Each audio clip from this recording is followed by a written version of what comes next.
रवि, कितनी रात हो गई है, सुमित अभी तक नहीं आया, फोन करो ना। तुम भी ना शीलू, बड़ा हो गया है वो, दोस्त का जन्मदिन है, मेट्रो शहर का यही फैशन है। भला ये कैसा फैशन? शीलू का मन घबराहट से भर गया। उसके सामने सुबह का दृश्य तैर गया।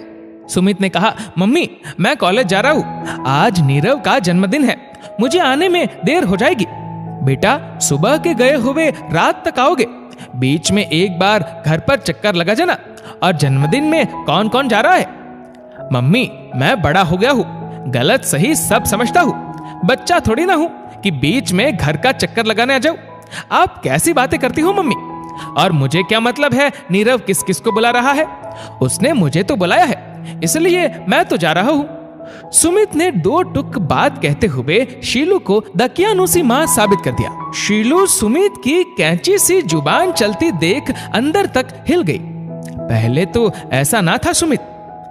जब से इस शहर में रहने आए हैं, तब से उसके नए नए दोस्त बन गए हैं। पता नहीं किनके साथ रहता है, कहां जाता है। रवि लापरवाही से पेपर में वही नजरें गड़ाए बैठा था। सुनो, आप सुमित की बातें सुन रहे हो? ये कोई तरीका है उसका बात करने का? सुमित, तुम्हारा बात करने का तरीका सही नहीं है, अपनी मम्मी से ऐसे बात नहीं करते, रवि ने हल्के में कहा। सॉरी कहकर सुमित कॉलेज चला गया। रवि सुमित को कुछ कहता नहीं था। शीलू कभी कुछ बोलती तो सुमित शीलू से ही जिद लेता। रवि से जब भी इस बारे में बात करती तो एक ही जवाब मिलता, उम्र है उसकी, सुधर जाएगा। क्या सच में इतना सा कह भर देने से सुधर जाते हैं क्या?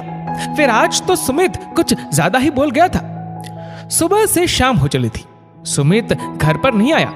रात के 9 बज गए। अब तो आ जाना चाहिए था सुमित को। बड़ी हिम्मत करके उसने फोन मिलाया, लेकिन फोन एक बार फिर काट दिया गया। इंतजार करते करते 10 बज गए और उसकी आंख लगी। अचानक 11 बजे जब आंख खुली तो ये सोचकर वापस से घबरा गई। दरवाजा खोल के हॉल में अंधेरा करके शीलू साइड में सोफे पर बैठ गई। अचानक कुछ आहट हुई। सुमित आ चुका था। अंधेरा होने की वजह से सुमित अपनी मां को नहीं देख पाया, लेकिन मां की आंखें तो दूर परदेश में बैठे बेटे को भी जान लेती है। सुमित अपने कमरे में जाकर सो गया। ये वही सुमित है जो अपनी छोटी से छोटी हर बात शीलू से साझा करता था। आज क्या हो गया मेरे बेटे को?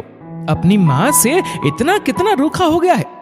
उम्र के इस पड़ाव पर जहां बच्चे को मां बाप की सबसे ज्यादा जरूरत होती है, वहीं सुमित कितना दूर हो गया है मुझसे। सोचकर शीलू की आंखें भर आई। भारी कदमों के साथ सुमित के कमरे में गई और उसके पास जाकर बैठ गई और उसके सर पर प्यार से हाथ फेरने लगी। सुमित जैसे यही चाह रहा था। शीलू के ऐसा करते ही सुमित उसकी गोद में लिपट गया और फफक फफक कर रोने लगा। उसकी यह हालत देखकर शीलू डर गई। क्या हुआ बेटा, बोलो ना, तुम रो क्यों रहे हो? क्या जन्मदिन में सब कुछ सही था? क्या कुछ गलत हुआ? क्या तुम सही हो? और ना जाने कितने ही प्रश्नों की उसने झड़ी लगा दी। माँ, मुझे माफ कर दो माँ, तुम सही कह रही थी। नीरव नशा करता है, वह ड्रग्स लेता है। मुझे ये बात आज ही पता चली। जब मैं उसकी जन्मदिन की पार्टी में गया तो मैंने देखा वहां कोई नहीं था। उसने पता नहीं मुझे ही क्यों बुलाया था। शायद आज उसका जन्मदिन भी नहीं था। पहले तो वह मुझे बातों में उलझाता रहा, बाद में उसने ड्रग्स निकाल लिए और मेरे पीछे पड़ गया कि मैं भी उसका साथ दूं। कहते कहते सुमित शीलू के गले लग गया। मैं बहुत घबरा गया, मैं खुद को टूटता सा महसूस कर रहा था। तभी तुम्हारा फोन आ गया। मोबाइल में तुम्हारा चेहरा देखते ही मेरे में चेतना आ गई। मैंने पूरे जोर से नीरव को धक्का दिया और वहां से कैसे तैसे भाग कर आ गया। मुझे बचा लो माँ, मैंने कुछ गलत नहीं किया, मैंने ड्रग्स नहीं लिए माँ। माँ तुम सही थी, मैं गलत निकला। नहीं बेटा, तू गलत नहीं है, मैं हूं तेरे साथ। मुझे तुझ पर अपने से ज्यादा विश्वास है। अभी कुछ भी नहीं बदला है। बच्चे कई बार रास्ता भटक जाते हैं, लेकिन जो सही वक्त पर संभल जाते हैं उनकी जिंदगी खराब नहीं होती। तूने सही वक्त पर सब बात समझ ली है। माँ बेटे के बीच अब सारे गिले शिकवे खत्म हो गए थे। रवि बाहर खड़ा होकर सब बातें सुन रहा था। रवि को भी खुद पर शर्म आ रही थी।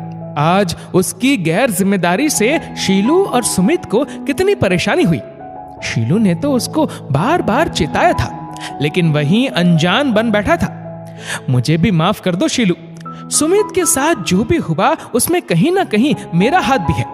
अपने बच्चे को सही रास्ता दिखाने में एक माँ का जितना फर्ज है, उससे कहीं ज्यादा फर्ज उसके बाप का भी होता है। शीलू भगवान को दिल से धन्यवाद दे रही थी। आज एक परिवार टूटने से बच गया था। दोस्तों, इस वीडियो को लेकर आपकी क्या राय है नीचे कमेंट करके जरूर बताएगा। और अगर आपको वीडियो अच्छा लगा हो तो इस वीडियो को लाइक करेगा, शेयर करेगा ज्यादा से ज्यादा लोगों तक। और ऐसे ही और भी इंस्पिरेशनल वीडियोस के लिए सब्सक्राइब करें हमारे यूट्यूब चैनल को और फेसबुक पर फॉलो करें हमारे पेज को। धन्यवाद।